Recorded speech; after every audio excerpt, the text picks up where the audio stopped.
ABC Sport welcomes you to Bankstown Bowl for the final, the Men's Classic, the TAA 1984 South Pacific International Classic. And we'll be looking at the World Amateur Champion, Nepomuceno from the Philippines. I hope I'm right with that pronunciation. But this is the 18th time that ABC Sport has covered this fine classic. The driving force behind the tournament is Steve Mackey, a former champion. But how's this final looking, Steve? Well, Nepomuceno is going to be very hard to beat. He averaged 2:08. He's done it very, very easily. He's had 2 records in 2 days. You can't get much better than that. What sort of incentive is there for the winner? Well, if Paying wins it, he'll get $3,700 less tax, and a trip to America and a trip back here next year to win the South Pacific Classic probably again. And the Classic has a fine history. How's it being received by the public? Very, very good. We've had enormous crowds all week. We're getting a lot more media coverage than ever before, and it's really looking good. Let's meet the 2 finalists in this year's Classic. Well, these 2 men actually will be playing off to see who meets Payeng from the Philippines. Ian Bradford is 24 years of age. He is an engineer. He bowls out of Essendon, and he won this tournament in 1982. He's a former state junior champion and has won many tournaments in Victoria. His opponent will be Paul Madden, also from Victoria. The Victorians have a great record in the South Pacific Classic. He bowls out of the Keon Park Centre, and he had a perfect game back in 1979. Since bowling started in Australia, we've seen 100 million games, and a very rare occurrence of a perfect game, but Paul Madden did it 5 years ago. And Steve Mackey, have we seen any perfect games in the South Pacific Classic? No, but we almost did yesterday. Tony Planker from Gladstone broke a 16-year-old record that Udo Dusek, the late Udo Dusek, bowled at Enfield in 1968. Udo had 297 then, and yesterday Tony went to within 1 pin of that perfect score. He had a 299, and we were all willing that last pin to go, but it didn't for him, and that was a great effort by him. This is Paul Madden.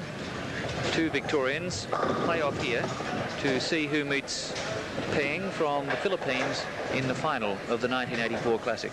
And we should mention too that regardless of the outcome of that final match, whether it's Payeng or one of these bowlers that beats him, whoever wins this match will become Australia's representative in the World Cup at Rush Cutter Bowl.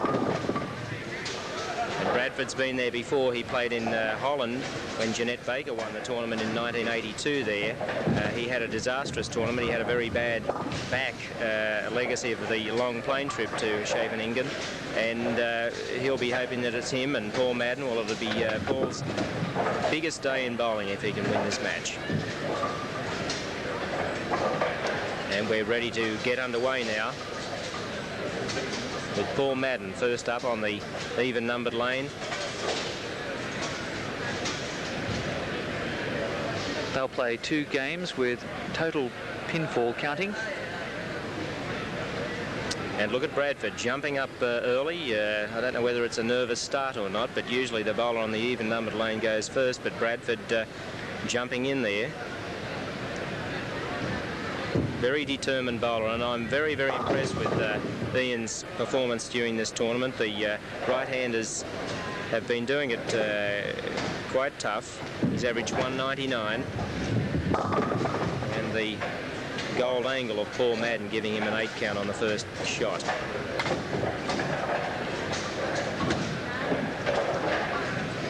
Good concentration by Bradford, and no problems with that first frame spare. Well, he's been there and done that, Gordon, so that win under his sleeve will be good for him. Just taking a deep breath then. Paul Madden hasn't been in this pressure-packed situation before. And almost opened the first frame. Just feeling the old ticker to make sure it's still there? Yes, I think it is, and he'll be happy to be through that first frame on national television. Look at that ball. It's just about rolling away from it. But he got it.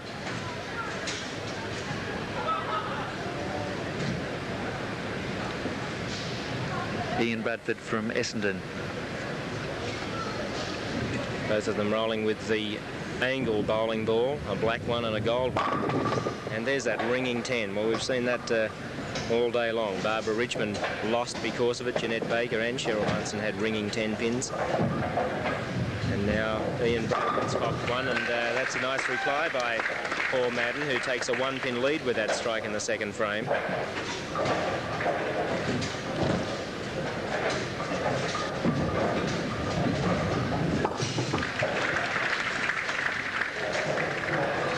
Spare for Bradford. That's not an easy one, but he looks composed, and I suppose if I had to suggest who would win this match, I would think Ian Bradford's got a small edge.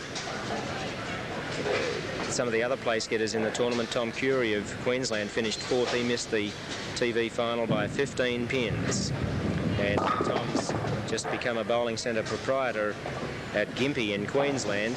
And his game suffering a little bit because of it. He averaged 195 in the tournament. Steve Lovell, the Sydney left-hander, looked good all the way today for one of these 3 places on TV, but he faded towards the finish. And despite his 200 average, he finished 5th. The defending champion, John Sullivan, was 6th. Joe Velo was 7th. And there's Bradford's beautiful strike in the 3rd frame. Should have been a double for him, and that's a good move by Madden to change balls and go for that baby split. 40-39. Madden the leader, and Bradford about to take aim in the 4th frame. Bradford, a much improved bowler since he won it in 1982, in which he beat a Filipino bowler, incidentally, to win that title.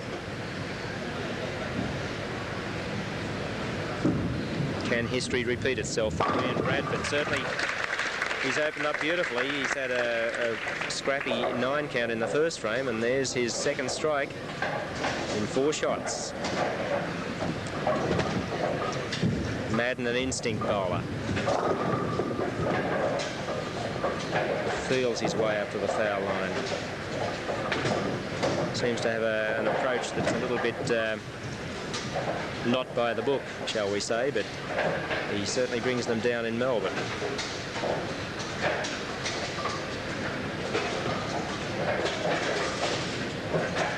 It's a tough one for Madden.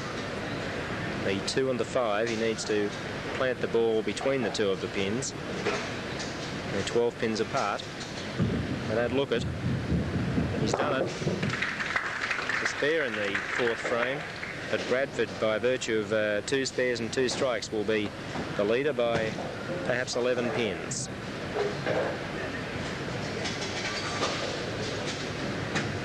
A lot of money riding on this final. $1,450 goes to the loser. The winner will get at least $1,850.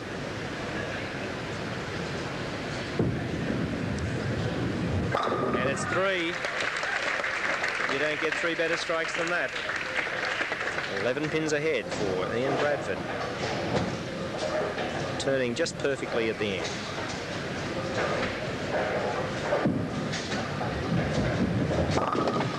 And Madden feeling the pressure. A 7 count in the 5th, 75 now. He'll be 24 pins behind. If Bradford can go again.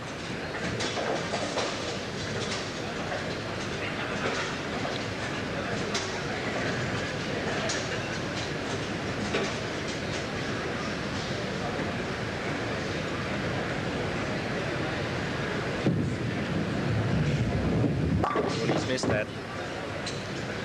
He got that one down a little early and it ran away from him as it got down towards the pins. He really got to hoik the ball out a bit further than that, and he paid the price then for laying it short. 84 in the 5th. Ian Bradford in control at the moment. Well in control. He's had 4 beautiful shots the last 4, and he's had cashing strikes on 3 of them.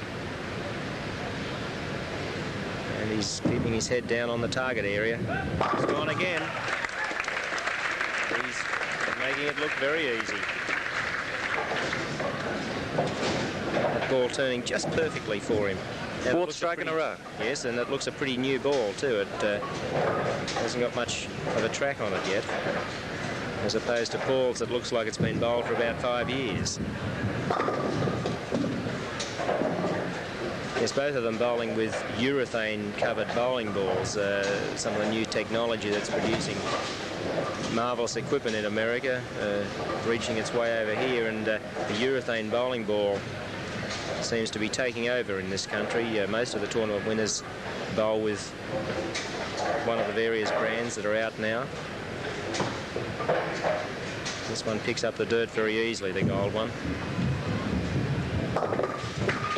Well, Madden's going to have to start asserting himself. If he's too far behind, he can wave goodbye to his opportunity to represent Australia in the World Cup. Chances like this don't come along too often, and Bradford knows that only too well. He put on a great performance in the last 2 games today to pass Tom Curry, who had won more games than him. In fact, Bradford won the least number of games of the top 4 bowlers in the final this afternoon. He's done it again. That's a 5-bagger.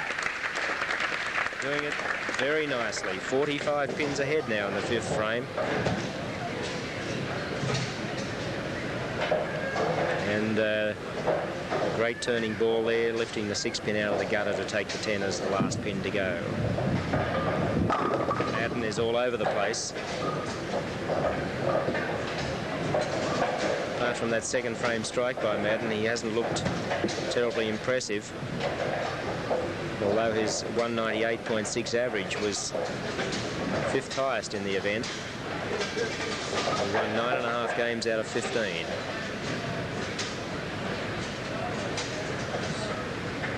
Good head-to-head bowler, but obviously in this situation, in which he's never been before, incidentally, on television, looks like it's getting to him.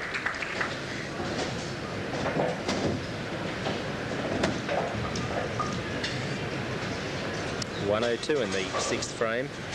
His opponent, Ian Bradford, could be as much as 159, 57 pins. Looking for a 6-bagger here.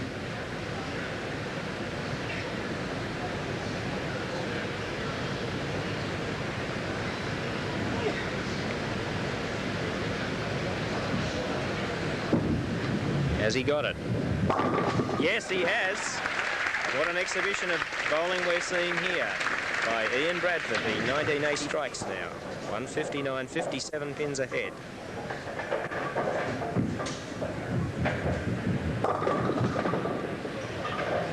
Poor Madden is all at sea, 120 in the 7th. And TV lights have dried out the lanes considerably, and Paul's just picked up a black ball.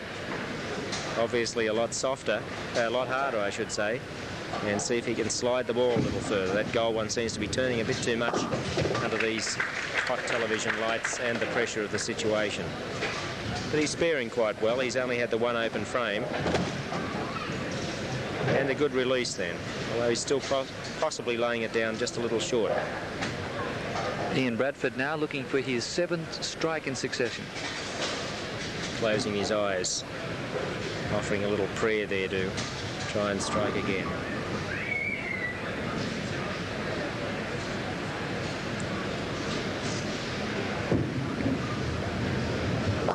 Not with that one. Oh, and that's a disastrous shot.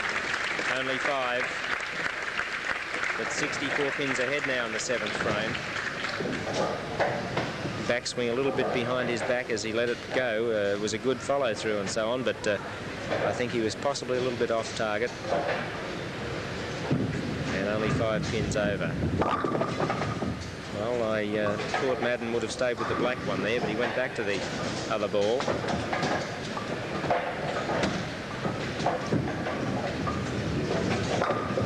Good spare. That's a tough one. 3 spares and 6 strikes. 65 pins ahead in the 8th frame. Madden is going to have to start a string of his own to make any impression in this semi-final match. 139 for him and 204 for his opponent in the same frame, both with spares in the 9th, and Madden now going for the doctor. He's going to put on a wrist master. His wrist possibly not in the right position. He'll give that a try. When you're 65 pins behind in a match as important as this, you tend to try anything, Gordon.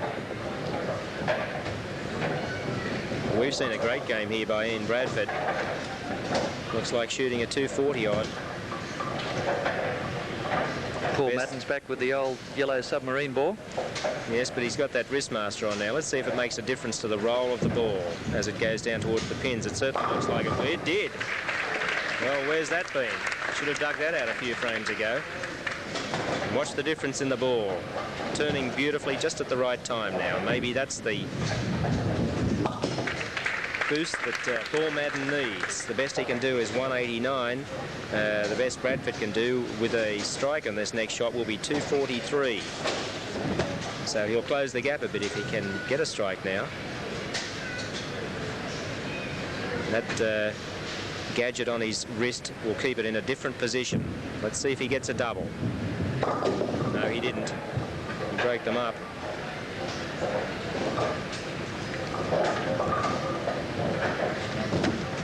Bradford looks like doing it in a cakewalk at this stage.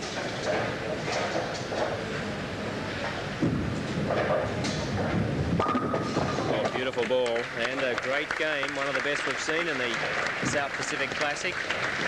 Now in its 20th year, you don't get too much higher than a 242, 179 for Paul Madden. 63 pins behind. I wouldn't like to be him. Fine first game there for Ian Bradford, and no less than 6 strikes. .63 pins the difference, and Bradford jumping up, ready to go again. I wonder if that wristmaster of Paul Madden's can make a difference to the game. Oh, good shot again. That's a 4-pin. The ball turning just a little bit more at the end, and consequently leaving that pin instead of tripping it as he was earlier. But he's still hanging around the pocket and in no danger at this stage. And virtually a replay again of Madden's 11th frame shot in the last game, breaking them up for another 9 count. But my money's on Bradford to win this game and go into the championship match against Paying Nepomuceno.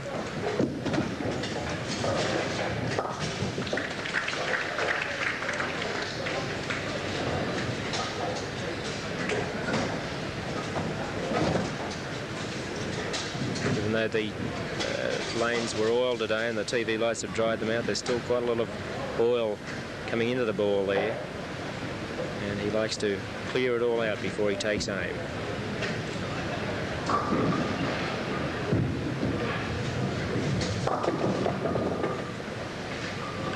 Bradford now losing a little bit of form. He's gone high on the head pin now for 3 consecutive shots and needs to give the ball a little bit more air as he lets it go. I think Paul's problem is possibly that too. He's laying it down short. That was a better shot. And a good result. He's got it. It went. Delayed reaction. It certainly was, but he got that one out on the lane that time. And that was a good shot by him. He can produce the goods too. He's had a 300 game. He's regarded as one of the biggest shooters when he's on target down in Melbourne. And this game, even though 61 pins the difference now, is not over yet. Well, if Madden can put 6 or 7 strikes together, he could turn the whole thing around. That's for sure. Two of them talking to each other there. I wonder what was said. He's got to get that ball just out on the lane a little bit. Oh, bad luck. I think he was hopeful with that one. Yes, it certainly looked a good shot all the way, but that 2-pin, let's have a look at it. It jumps over the top, jumped around the side of the 4-pin, didn't touch anything. And rightfully expecting a double there. And there's that strike again. Bradford's decided that he needed to give it a bit more air, and he did that time. Got it out beautifully, and nice. Thank you for that.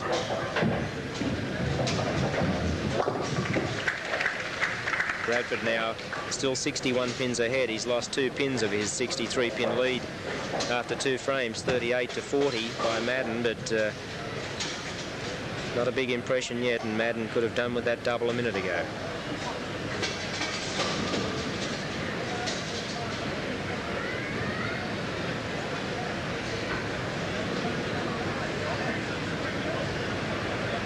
Good concentration, good push away. Ooh, and there's an 8-10. This will close the gap a little, if Madden can capitalise on it. Give it some air, Paul. Oh, he broke him up. Boy, that was right on the nose. Let's have a look at it. The ball goes right on the head pin, but they just caved in. Ian Bradford missed his spare, took one pin, open frame for him, so a timely strike there by Paul Madden. Yes, it certainly was, and you know, it could have been a turkey. That 4-7 that he left up was a good shot, but pin jumped around the top. See if he can do something now.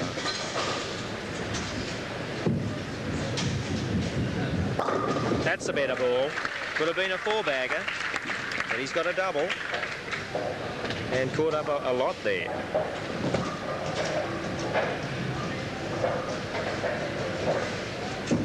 Bradford, after an 8-10, coming back with a strike. That's the sign of a champion. He didn't let that 8-10 get to him, and he put that ball right in the pocket. In fact, it could have left a 7-pin if anything. It was that far in, but 66 in the 4th frame for him. Madden can be 90 with another strike and closing the gap. He needs this one. Yes, he's got it. Now we've got a match. Only 39 pins the difference now. Amazing turnaround. Paul Madden putting on a wrist master and all of a sudden finding some form.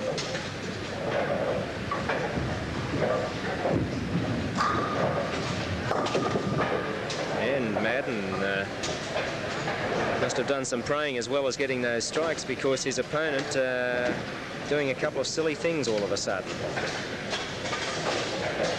Come on, Ian, he's saying to himself. He's changing balls. He's got out one of the harder variety. He's going to try and slide the ball down the lane and hit that right-hand side of the 6-pin. Oh, he got 2 of them only, and a big difference now. Suddenly it's all gone wrong for Ian Bradford, and Paul Madden now seizing the initiative. Yes, an amazing, amazing game. We've seen it in the women's matches. Now we're seeing it in the men's. The underdog coming good in the second game. Madden looking for his 5th strike in this game. And more importantly, a 4-bagger, and I think he's got it. Yes, he got 9. That's a good count. Wasn't looking too good early on. No. Only 29 pins the difference now. 7 and Madden 8, 9. No, you didn't get 10. Not quite. 10 out of 10 for trying. Yes. Let's see how Bradford comes back now. He's getting some curry from the crowd. Come on, Ian, they're saying. He had this game and match well in hand. 63 pins ahead, but that's dropped very, very considerably. He's lost 45 of those now, and he's only 18 pins ahead. 18 pins the difference here. Ian Bradford playing Paul Madden. Yes, if anyone went out for a cup of tea or something, they'd have a surprise when they come back and have a look at this. 94 for Ian Bradford in the 6th frame, and Paul Madden is 139. That's 45 pins from the 63. 18, and Paul Madden closing in for the kill.